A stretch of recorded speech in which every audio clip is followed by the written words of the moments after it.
Charlotte. She left, went back to her parents.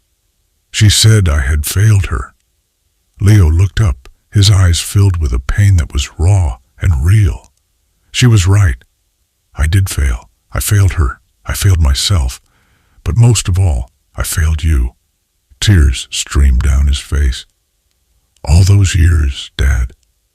You gave us everything, your workshop, your security, and I let you down because I was a coward. I was so desperate to be part of their world that I forgot the man who gave me mine. I am so sorry. Arthur looked at his son, truly looked at him for the first time in a long time. He saw the broken pieces of the man he was and the faint outline of the man he could be.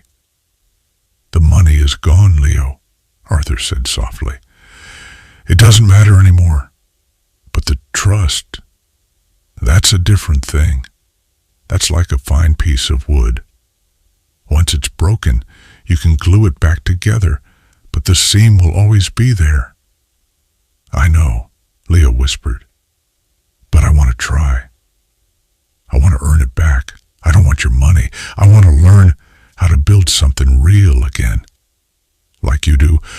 Arthur was silent for a long time. He then stood up and walked to the door of his small workshop. He opened it, and the familiar, comforting scent of cedar and oak filled the air. A single light glowed over his workbench, illuminating the tools that told the story of his life. The first lesson, Arthur said, turning back to his son, is that you can't build a strong house on a weak foundation. Let's see what we have to work with. The quiet of his house, a welcome respite. He didn't feel lonely. He felt like a craftsman studying a complex piece of wood, looking for the grain, planning his cuts. He bought a new suit, a classic charcoal gray that fit him perfectly. It was the first expensive thing he had bought for himself in over 5 years. He also spent a week in his workshop on a special project. He took a block of the finest walnut wood he had been saving for decades and began to shape it. He worked with a precision and focus that had defined his career, his hands moving with the grace of long practice. The night of the gala arrived. The ballroom was a sea of glittering jewels and tailored tuxedos. Arthur walked in, a simple, elegant man holding a beautifully crafted walnut box. He spotted them across the room. Leo, looking handsome but anxious in his tuxedo. Charlotte, radiant in a designer gown, holding court with a circle of admirers. And Richard and Margaret, the picture of aristocratic power. He made his way through the crowd, nodding politely to those who glanced his way. When he reached the family, their smiles froze. "Arthur," Margaret said, her voice tight, "you came." "Leo invited me," he replied calmly, his eyes meeting his son's. Leo flinched and looked away. Richard stepped forward, extending a hand in a gesture of magnanimous condescension. "Good to see you. We're about to start the main presentation. I'm being honored for my philanthropic work tonight." "I know," Arthur said. "That's why I'm here. I have a contribution to make." He placed the polished walnut box on a nearby table. The lid fit with a soft, satisfying sigh of perfectly joined wood. He opened it. Inside, nestled on a bed of black velvet, were 12 identical, neatly bound booklets. "What is this?" Charlotte asked, her voice sharp with suspicion. "It's a ledger," Arthur said, his voice clear and steady, cutting through the nearby chatter. "A story of an investment. I believe your potential investors might find it interesting." He picked up the booklets and began to walk toward the main tables where the city's wealthiest and most influential people were seated. Richard's face turned pale. "Arthur, don't you dare!" But Arthur was already moving. He approached the first table where a well-known venture capitalist was sitting. "Good evening, sir. My name is Arthur Miller. My son and daughter-in-law are protégés of Richard's. I thought you might be interested in the financials behind their brand." He placed a booklet in front of the man. He did the same at the next table and the next. He was calm, respectful, and unstoppable. Panic erupted in the family circle. Leo started toward him, but Richard held him back, hissing, "Don't make a scene!" The guests began to open the booklets. Inside, there were no angry accusations. There were only facts. Page after page of scanned bank statements with highlighted transfers, copies of emails, social media photos juxtaposed with the corresponding withdrawal from Arthur's account. The final page was a simple, clean summary, a total of nearly $500,000. At the bottom, Arthur had written a single sentence: "An investment in a family that decided I didn't fit their brand's optics." A murmur rippled through the ballroom. People looked from the booklets to Richard and Margaret, then to Charlotte, whose perfect smile had dissolved into a mask of horror. The story was instantly, devastatingly clear. The powerful philanthropist and his family had built their perfect life on the savings of an old carpenter they were too ashamed to invite for Thanksgiving dinner. Arthur didn't wait for the explosion. His work was done. He turned and walked out of the ballroom, leaving the smoldering wreckage of their reputation behind him. He didn't feel triumphant, nor did he feel angry. He felt balanced. The ledger was balanced. The aftermath was swift and brutal. Richard's philanthropic award became a source of public ridicule. Charlotte's lifestyle brand imploded as the story went viral in their elite circles. Investors, who valued reputation above all else, vanished.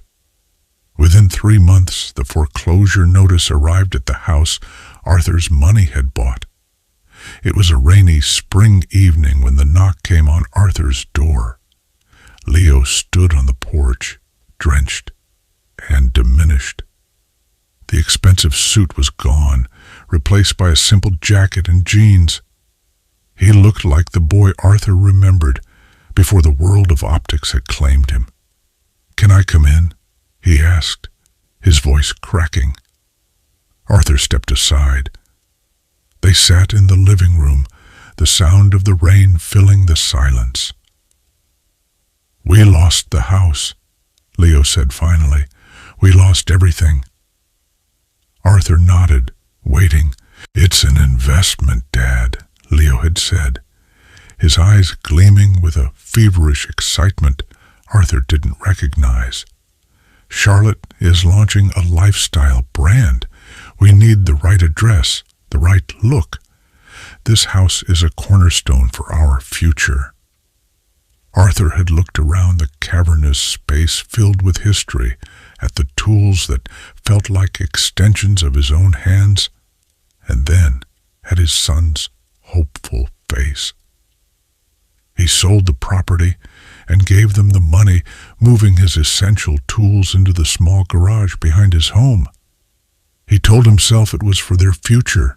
After that, the requests became a steady current, a monthly wire transfer to support the brand's launch phase.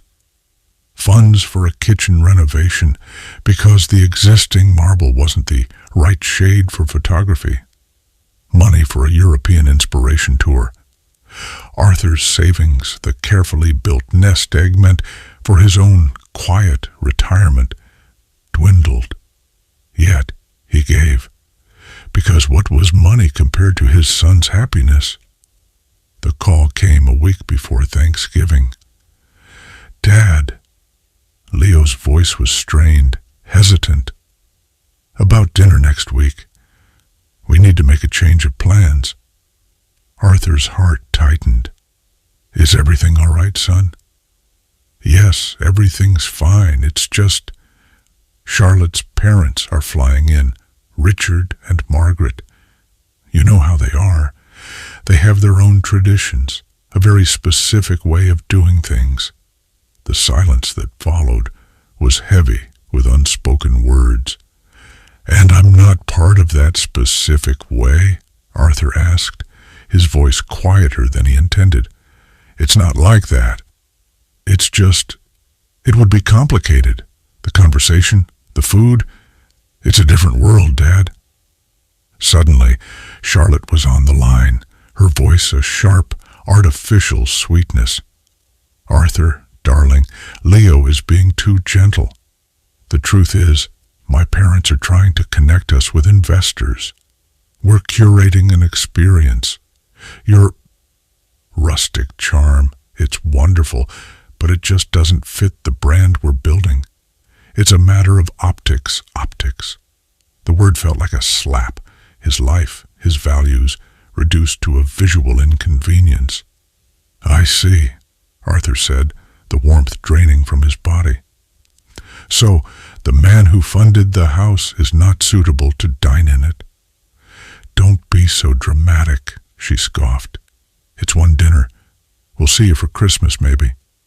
Now, I have to run. The caterers are here." The line went dead. Arthur stood in his small, quiet kitchen, the receiver still pressed to his ear. For 5 years, he had been their foundation. He had poured his life's work, his wife's memory, his future into their polished, curated life. And in return, he was not even worthy of a seat at their table. He was a bad optic. That night, for the first time in years, Arthur didn't go to the workshop. Instead, he went to his old roll-top desk, the one he had built with Eleanor on their first anniversary. He pulled out a thick, leather-bound ledger.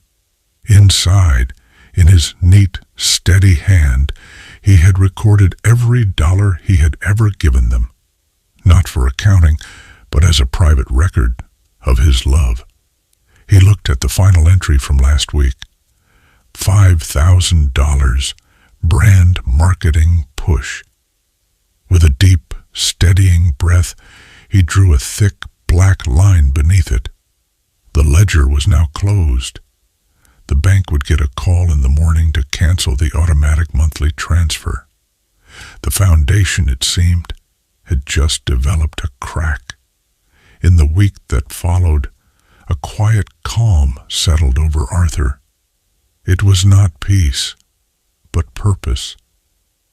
He spent his days not in the workshop, but at his desk, meticulously gathering his records. Bank statements, wire transfer confirmations, emails from Leo detailing what each large sum was for. He printed photos from Charlotte's popular social media page, the gleaming kitchen he'd paid for, captioned, "Our dream space finally came together." The Tuscan villa from their inspiration tour, captioned, "Building our empire, one beautiful view at a time." He was a ghost in their narrative, the silent, invisible benefactor. The day before Thanksgiving, Leo called again. His voice was laced with an awkward, forced cheerfulness. "Hey, Dad. Just wanted to check in.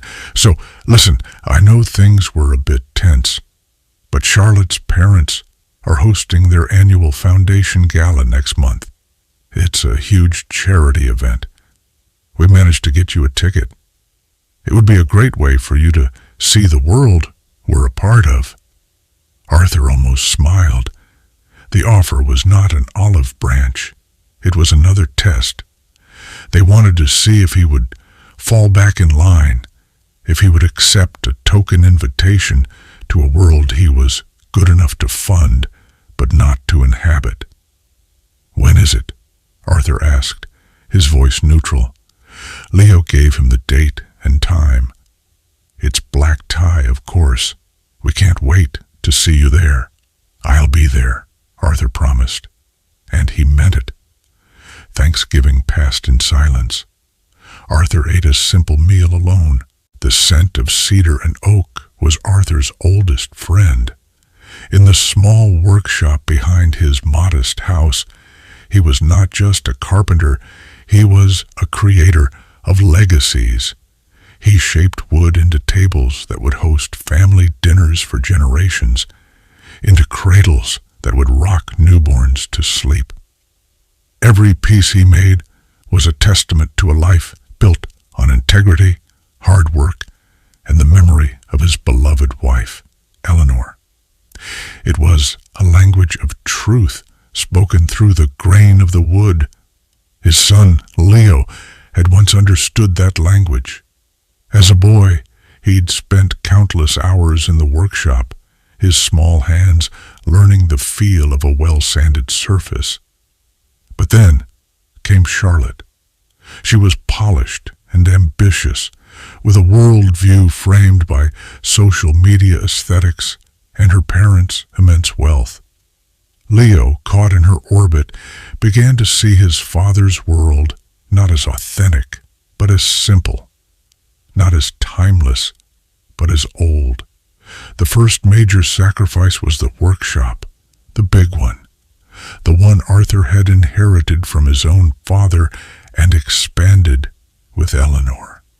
Leo and Charlotte had found the perfect house in the city's most exclusive neighborhood, but the down payment was astronomical.